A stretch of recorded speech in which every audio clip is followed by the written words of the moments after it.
अस्सलाम वालेकुम व्यूअर्स। आज हमारी इस वीडियो में डायरेस अर्तगरुल की एपिसोड नंबर 38 के बारे में बात करेंगे।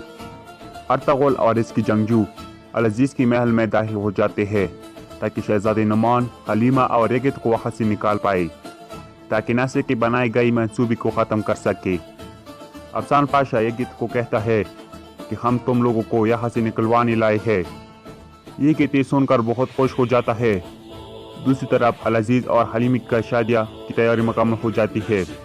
जब हलीमा से पूछा जाता है कि आपको ये निकाह कबूल है, हलीमा इस निकाह से साफ साफ इनकार कर देती है और अल-अजीज़ से कहती है कि तुमसे निकाह करने से बेहतर है कि मुझे यहाँ जिंदा जला दिया जाए। अल-अजीज़ को हलीमा का ये बात सुनकर बहुत गुस्सा आता है कि ए निकाह के वक़्त हलीमा ने निकाह से इनकार कर दिया। हलीमा वहाँ से उठकर अपने कमरे में चली जाती है तो अल-अजीज़ भी इसके पीछे आ जाता है। जब हलीमा अपने कमरे में जाती है तो शहजादा नुमान कहता है कि बेटी हलीमा कि तुम क्या कर रही हो, तुमने तो निकाह की बात कर सराय पर जाना है। हलीमा अपने बाबा को कहती है कि मैंने निकाह से इनकार कर दिया है, मैं निकाह नहीं करूँगी। आपको जो कुछ करना है बाबा आप कर ले, लेकिन मैं खुद को इस्तेमाल नहीं होने दूंगी। इस दौरान अल-अजीज़ भी वहाँ पर पहुँच जाता है। अल-अजीज़ शहजादी हलीमा से कहता है कि आपका हर मुतालबा पूरा किया मैंने, और वो हलीमा से कहता है कि किसी औरत को नसीब ना हो वो तोहफा दिया मैंने, मैं हलनाम करवा दिया सिर्फ इस उम्मीद पर कि तुम मुझ पर तरस कर मुझसे मोहब्बत करने लगो।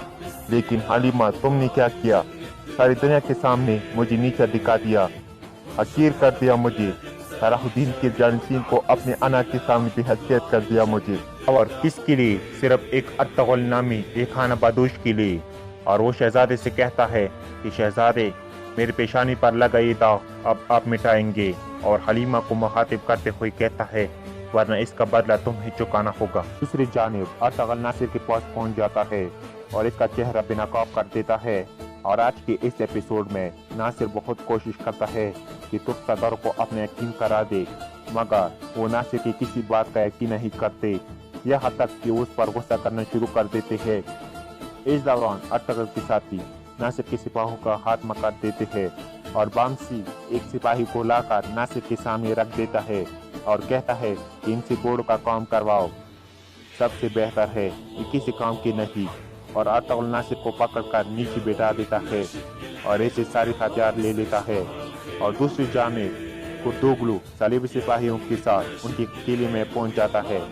उधर तुर्क को सलीबी सिपाही के साथ लड़ता देखकर कुर्तुगलू हैरान रह जाता है, एक आवाज देता है मगर तुर्क खामोश रहता है। और इसी दौरान उस्ताद आजम आता है और कुर्तुगलू को खुशामदीद कहता है और कहता है कि चलो अंदर चलते हैं।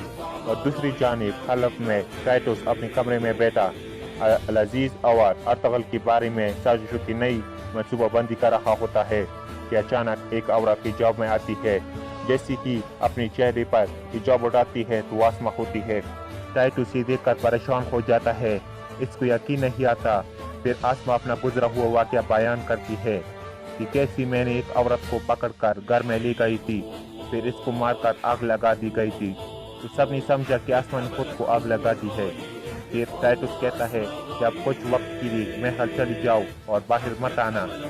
और उधर दूसरी जानिब अर्तगरुल नासिर को पकड़कर और उसे कई कबीले ले जाने की तैयारी कर रहा होता है कि हुस्नुद भाई वहाँ पर आ जाता है और कहता है सोचता हो कि सुल्तान अलाउद्दीन के पास चला जाऊँ और उन्हें सब हालात से तफसीर से बताऊँ।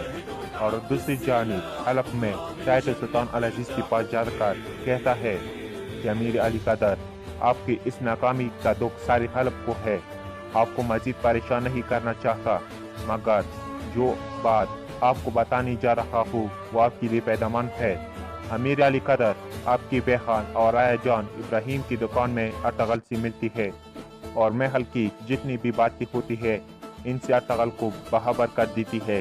ये बात सुनकर अल-अजीज़ कहता है कि ऐसा नहीं हो सकता और मुहाफिज़ों को हुक्म देता है कि मेरे साथ चलो। और एक सिपाही को हुक्म देता है कि गुलखान को कहो कि लश्कर तैयार करे और कई कबीले पर हमला बोल दे, कोई भी बचना नहीं चाहिए, ना ही बच्चों पर रहम करना और ना ही उनके औरतों पर, चूंकि उनकी तरह उछल दो उनको। ये था ایپیسوڈ 38 کے اوپر ہمارا ریویو۔